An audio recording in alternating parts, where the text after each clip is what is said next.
이제 7월 23일 국민의힘 전당대회 그 숙제입니다. 싸워, 어느 싸워. 누가 당선이 되더라도.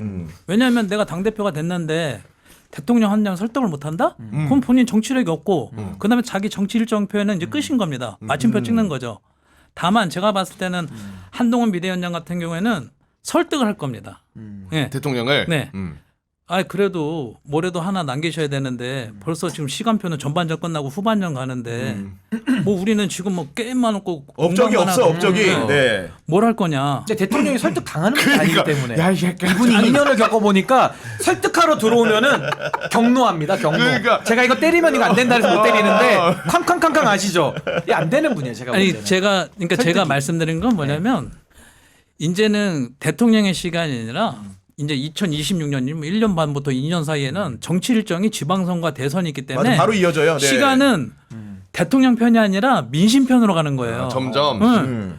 내가 믿었던 내 말 한마디 내 전화 한마디면 들었던 사람들도 슬슬. 점점 부재중 전화 되는 거고 본회의장이 일부러 핸드폰을 노출시키고 이 새끼 봐라 막 이런 얘기 나오는 거고 진짜 이제 그렇게 돼요. 요게 매우 중요한 부분인 게 저는 수석님과 생각이 또 여기서 다른 게 또 달라. 과거 같으면은 레임덕이 오면서 공무원들이 말을 안 듣기 시작하고 차기 권력에 가요. 근데 지금 윤석열 정부의 특수성은 뭐냐면은 지난 2년 동안 욕을 그렇게 싸먹어 오면서 자기 딸랑이들을 지금 다 심어 놓은 거예요. 국가기관에. 그러니까 과거 같으면은 검찰이나 권력기관도 이쯤 가면은요.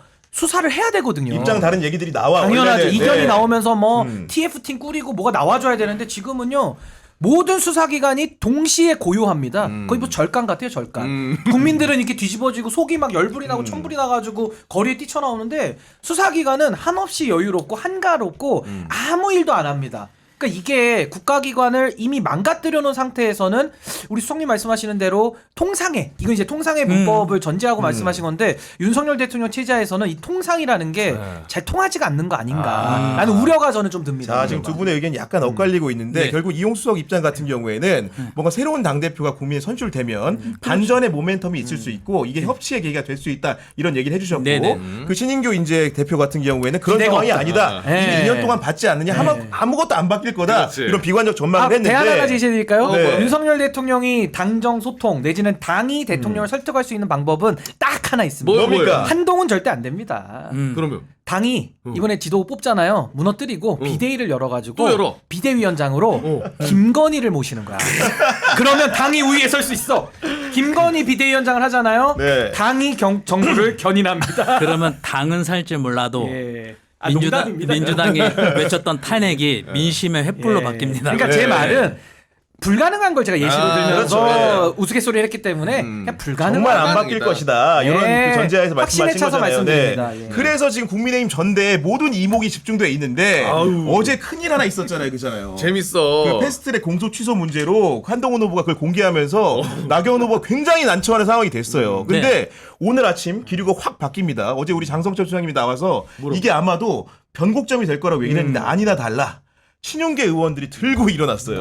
보시지 않았습니까? 예. 뭐 지금 텔레그램 방에서 평소 말이 없던 원조 윤핵관 4인방 윤한홍 네. 의원부터 해가지고 싹 다 이제 글을 올려가지고 뭐 내용은 그겁니다. 이건 진짜 해도 해도 너무한 거 아니야. 네가 인기가 많아도 그렇지만 지금 정치도 얼마 안 한 놈이 이러고 있어 지금 선배들이. 그것까지 얘기하면 어떻게 이거 아니야? 그렇죠. 그러니까 이거는 너무 해도 너무한다. 왜냐하면 지금 국민의힘 의원들은 그때 당시에 패스트트랙 사건 때문에 지금 재판을 한 30명이 받고 있거든요. 많은 수가 있더라고요. 그 재판 받고 있는데 그 의원들은 좀 살짝 억울한 게 나경원 의원이랑 황교안 대표가 그때 법을 좀 잘못 해석해가지고 돌격 앞으로 해가지고 갔다가 다 국회 선진화법 위반으로 지금 다 재판받고 네. 있는 거예요. 이거 재판받아서 실형 나오면요 의원들은 이제 신분이 날아가잖아요. 그렇죠. 그러니까 굉장히 이게 좀 예민한 부분인데 네. 거기에 대해서 한동훈 후보가 나경원 의원이 먼저 치긴 쳤어요. 아 너무 무능한 거 아니냐 법무장관이 뭐한 거야 이제 구속도 못 시키고. 그렇죠. 일을 네. 못하지 않았냐 이러니까 한동훈 장관 내가 학력도 좋아 스펙도 좋아 얼굴도 잘생겼어 팬심도 많아 어디 무시를 해. 그러면서 갑자기 저기요? 이러면서 긁은 거예요. 야, 레전드였어. 저기요? 하면서 그때 저한테 공소 취소 부탁하지 않았습니까? 그러니까 나경원 후보가 얼굴이 일그러지기 시작하면서 예. 아니 그거는 구체적인 사건이 아니라 라고 하니까 한동훈이 또 한 방 치죠. 네. 본인 사건이요? 여기서 나경원 의원이 무너진 거예요. 제가 볼 때는. 맞아요. 아주 그냥 멘탈이 와르르 완전히. 유리구슬 예. 무너지듯이. 근데 이걸 지켜본 이제 다수의 국민의힘 의원들이 야 이건 진짜 한동훈 아무리 자기 인기 많다고 뻗대도 너무 심하다. 이런 것까지 폭로하냐 무슨 폭로의 힘이냐 그러니까, 국민의힘이 네. 이런 지경까지 간 거죠. 윤한홍 의원 말을 소개해드리면은 그 카톡창에 텔레그램 창에 올린 겁니다. 네. 의원 개인의 비리로 기소된 것이 아닌데 대표가 되겠다고 하는 분이 한 말이 맞는지 믿을 수가 없다. 앞으로 누가 당을 위해서 앞장서겠는가? 네. 그러면서 이제 결국 이 얘기죠. 우리가 그때 무슨 법 통과를 막으려고 그런 거냐? 공수처법, 연동형 비례대표제 막으려고 했던 건데 그 성과에 대해서 이렇게 폄훼를 하느냐 이렇게 나온 겁니다. 예. 예, 제가 그 좀 할 말이 많은데 제가 이제 그때 있었잖아요. 예, 있었어요. 예. 현장에 있었는데 현장에 현장에. 목격자. 예. 그 여야가 우리가 냉정하게 말하면 선진화법을 만든 거를 참 면밀히 생각을 해봐야 돼요. 이 선진화법이 옛날 동물국회에서 이제 싸우지 말자고 그렇지. 식물국회로 넘어가면서 누가 일당이 될지 모르니까 서로 여야가 처음으로 이제 아름답게 합의한 사안이에요. 그걸 처음으로 어긴 분들이야. 예, 알고도 1호 위반 사례. 그럼요. 네.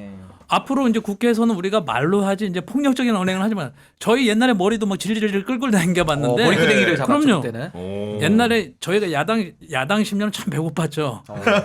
근데 지금 나경원 의원이 하는 거는 지금 한동훈 의원이 그 전 비대위원장이 한 거는 실수는 해요. 정치적으로는 잘못했지만 앞으로 이 쏘아올린 공이 언젠가는 그 큰 부메랑이 될 겁니다. 한소공이. 네.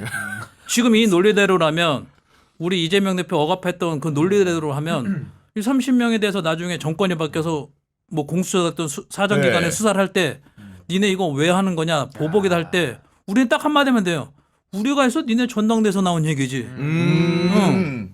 그때 후회하면 안 돼. 네. 그러네. 전당대회 때 그때 증언이 나왔으니까. 그 논리대로 그대로 받아주는 거예요 우리는. 내부자 증언이니까 그럼. 이건 뭐 사실에 부합한 거고. 그럼. 아니, 한동훈 법무부 장관이 얘기를 해버렸으니까 그러니까 또 또. 수사 들어갈 것도 없는 그냥 빼박인 거예요 사실상. 상황이 너무 이렇다 보니까 지금 문제는 뭐냐 이제 친윤계는 사실 침잠에 있었잖아. 지금 구도를 보니까 뭔가 어대한도 아니고 진짜 한동훈이 될 것 같아 이런 분위기였는데 기회 하나 잡다 보니까 뚜껑 열리는 거지. 갑자기 이제 모두 용사들이 다 모입니다. 지금 출마하셨던 지역에 있는 대전시장도 참전하실 때 보니까 예. 그리고 제가 뭐 오늘 여기 초대받기 전에 네. 아주 뜨끈뜨끈한 여권 관계자도 해봤더니 네. 내부 이제 소통에 의해서 네. 결집 좀 분위기가 있다는 거예요 친윤계가. 아 결집하고 예. 있다. 네. 그래서 본인들은 상황을 까봐야 된다 그러는데 제가 한 20년 경험해봐선 추세를 뒤집기엔 늦었다. 늦었다. 너무 늦게 왔다. 네, 예. 가더라도 그렇게 가지. 제가 두 번째 경험이 있는데 옛날에 우리 지금 이재명 대표님이 뭐 광역도지사 도전할 때 그때는 주류가 아니셨어요. 그렇죠. 가면은 믿지. 이제 그 대회를 가보면 99%가 지방의원까지 어느 특정 후보를 밀었어. 근데 대중성이 있어서 안 되더라고요. 그러니까 지금의 한동훈 그 후보에 대해서 대중성은 이미 여러 총선을 거쳐서도 있기 때문에 그다음에 많은 국민의힘 지지자들이 본인들의 패착을 대통령으로 하는 게 한 88% 책임지고 한동훈 비대위원장이 11%를 받기 때문에 큰 한데 제가 봤을 때는 지금 국민의힘 30명 의원들도 고민 많을 거예요.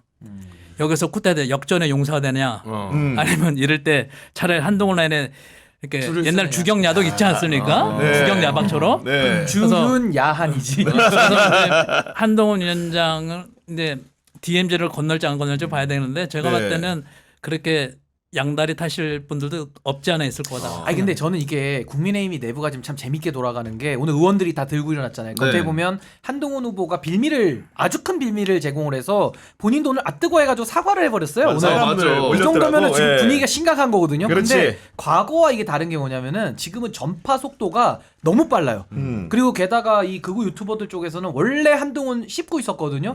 지금 제가 또 오면서 확인해 보니까 뭐 신혜식, 신혜한수, 따따부따부터 싹 다 지금 들고 일어나가지고 아, 그래요? 다 같이? 지금 한동훈 때려잡자 지금 다 이러고 있어요 지금. 이게 확산 속도가 빠르다는 게 첫 번째고 두 번째는 다들 지금 여론에서는 지금 이거 전당대회 여론조사를 해볼 수가 없는 게 당원들의 표본을 구할 수가 없어요. 그렇죠. 그러니까 다 그냥 추세만을 말로 떠드는 건데 당원들의 표심은 진짜 그날 까봐야 하는 거거든요. 그렇죠. 아무도 알 수가 없어. 근데 제가 아무리 봐도 밑바닥에서나 영남에서도 한동훈 후보를 대놓고 지지한 사람들이 많이 없는데 국민의힘은 영남 기반 당이잖아요. 그러니까 이쪽 표심은 아직 모른다가 정답이지 한동훈한테 다 쏠려 있다라고 말하는 건 좀 더 과장되어 있다라고 저는 생각이 드는 거예요. 그래서 저는 어차피 원희룡, 나경원 이분들도 잔뼈가 굵고 나름의 득표력은 있는 사람들이기 그렇죠. 때문에 코어 지지를 가지고 불려나가기는 쉽다. 요 소재를 가지고 그러면 결선만 막아버리면은 그렇지. 이거는 그 다음부터는 어디로 튈지 모르는 거예요. 단이라도 갈 거 아니에요. 당연, 아니, 그건 자동 단위라니까. 그냥 그렇지. 그래서 저는 이번에 한동훈이 만약에 가정입니다.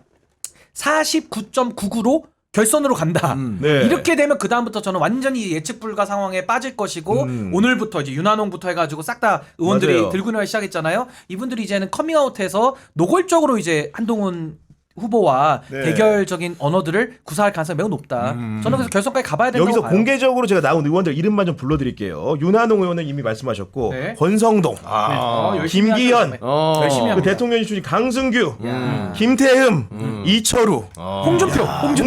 홍준표는 뭐 너무 당연해. 했는데 이양수 네. 의원도 있습니다. 이양수. 이렇게- 강원도 이양수. 이렇게 나오고 있는 상황입니다. 이거 지금 심상치 않다니까 네. 이게 지금. 그러네. 근데 이제 문제는 제가 이제 타당을 얘기하기로 했지만 문제는 수도권에서 움직여주진 않아요.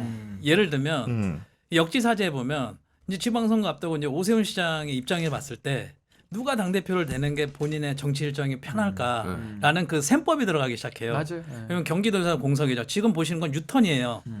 해안선만 따라서 다 지방이란 말이에요. 그것도 인구 소멸지 없이. 예. 수도권이 그러니까 많으니까. 뭐 예를 들면 대전 광역시 그러니까 예를 들면 최근에 제가 뭐 다른 시도는 그쪽 뭐 현장 합동 연설에는 얘기만 들었는데 제 충청권은 얘기 들었는데 분위기가 압도적으로 한이에요. 충청권은. 압도적 한동훈이었다. 그때 그 폭행 난 적이 맞아요. 충청권이었는데 천안에서 했는데 연설하는 구호를 보세요. 이게 전당대회를 몇 번 가보신 분 아실 거예요. 이게 강제동원해서 되는 목소리가 아니에요. 8대 나머지는 22전에 나머지 3명이. 네. 예.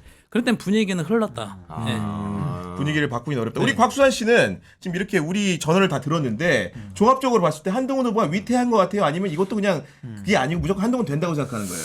저는 약간 까봐야 알 것 같아요. 까봐야 진짜. 알 것 같아요. 까봐야 네. 돼. 왜냐면은 지금 아까 우리 신인규 대표께서 얘기해 주신 것처럼 그쪽에서도 한동을 때리고 있고. 지금 장난 아니게 때려요 지금. 그리고 사실 그 제가 나가고 있는 쪽에서도 뭐 한동을 계속 때리고 있고 내부에서도 때리고 밖에서도 때리고 그런데 이제 이 당원들이 네. 그렇다고 해서 무지성으로 또 하늘 무조건 볼까? 그분들도 여론을 제가 있는데. 하나만 더 얘기할게요. 국민의힘 당원들이 그래도 전략 투표를 좀 하거든요. 그러니까 이분들이 위기 때는 당시에 이준석 대표도 물론 그때 민심이 당심을 견인했던 선거였지만 이준석이라는 대표를 세웠습니다. 그러니까 그런 전략적 선택도 하시는 분들이라는 게 첫 번째고, 그러니까 지금에서의 전략적 선택은 뭐냐? 한동훈은 대안이 없으니까 한동훈을 밀고 있었고 정권을 재창출해야 되니까 미는 거거든요. 그렇지. 근데 윤석열 대통령과 관계가 이렇게 파탄지경으로 가버리고 그놈은 입이 방정인데 그 JR이라고 해요. 쫑알쫑알. 계속 쫑알쫑알 JR 거리니까는 야 이거 이렇게 JR 거리다가 앞으로 또 당무 관계가 당정 관계가 그렇지. 제대로 건사되겠냐. 이걸 건드려 버리면 당원들이 전략적 판단을 하는 거거든요. 네. 여기서. 그러면서 저는 그때도 나경원 후보가 이준석 대표랑 붙었을 때도 나경원 후보가 이 당심이 쫙 몰렸었던 선거거든요. 그때도 이준석 대표보다 당심은 이겼었어요. 민심에서 이준석 대표가 이제 뒤집은 막상 건데. 까보니 그랬다? 그렇죠. 근데 네. 지금은 룰도 당원이 또 80%고 훨씬 더 룰이 당원들 위주로 돼 있거든요. 그러니까 제가 드리고 싶은 말씀 뭐냐면은 말씀하신 수도권 그분들은 민심이죠. 사실 당원들은 많지 않아요. 여기는 본진이 TK, 본진이 PK, 그리고 강원도 여기가 당원들이 다 있거든요. 그분들 지금 여론조사 한 적이 없거든요. 그래서 저는 이게 뚜껑을 까보기 전까지는 지금 너무 어대한으로 너무 과포장돼 있다. 요거는 좀 짚어볼 부분이 저는 있습니다. 그 한동훈 후보 이번 발언한 거를 개인적으로는 그렇게 생각했어. 지금 사법적인 그 리스크로는 지금 장해찬 의병이 지금 들고 일어났기 때문에 아 의병이에요? 난 훌리건이라고 표현했는데 난동꾼 아니야 난동? 의병. 그러니까 의병, 본인의 예. 사법 리스크가 지금 고조되다 보니까. 고조되다 보니 네. 그거를 좀 덮으려고 사법 리스크로 쓱 넘기려고 한 게 아니야. 그래서 우리 곽수환 씨처럼 오해하는 분들이 있다 보니까 이게 준비론이 나온 거야. 그러니까 한동훈 후보 오늘 뭐라고 했냐면 사전에 준비되지는 않은 말이었다면서 이제 달랜 게 패스트트랙 충돌 사건은 악법을 막는 과정에서 우리 당을 위해 나서다가 생긴 일이다. 고생하는 분들을 폄훼하려는 생각이 아니었다. 이렇게 말은 하긴 하더라고요. 아 그러면 나경원 의원만 폄훼했군요. 거긴 다 아니고 그때 당시 대장이었던 나경원 후보만 폄훼한 걸로 더 열받죠. 사실.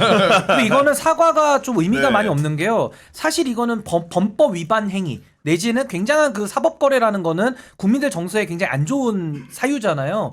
여기에 대해서 지금 한동훈 후보가 전날에는 폭로를 하고 당당한 그 한동훈 어디로 가고 갑자기 꼬리 내리고 사과를 그 해버리면 모습은 좀 예. 아니 이건요 범죄를 덮어주자는 얘기로밖에 안 들려요. 그렇지. 그러니까 정의로운 한동훈이라는 이미지가 또 깨지기 자, 때문에 만약에 좋지 시방쇼에서 않습니다. 오늘처럼 사과하지 않고 더 강경하게 정의의 관점에서 한동훈 후보가 나섰다. 시방쇼에서는 어떻게 하겠습니까? 예. 한동훈 응원하죠. 그거 봐봐. 예, 그러잖아. 더 폭로하게. 한동. 예, 저희는 뭐 폭로를 환영합니다 지금은.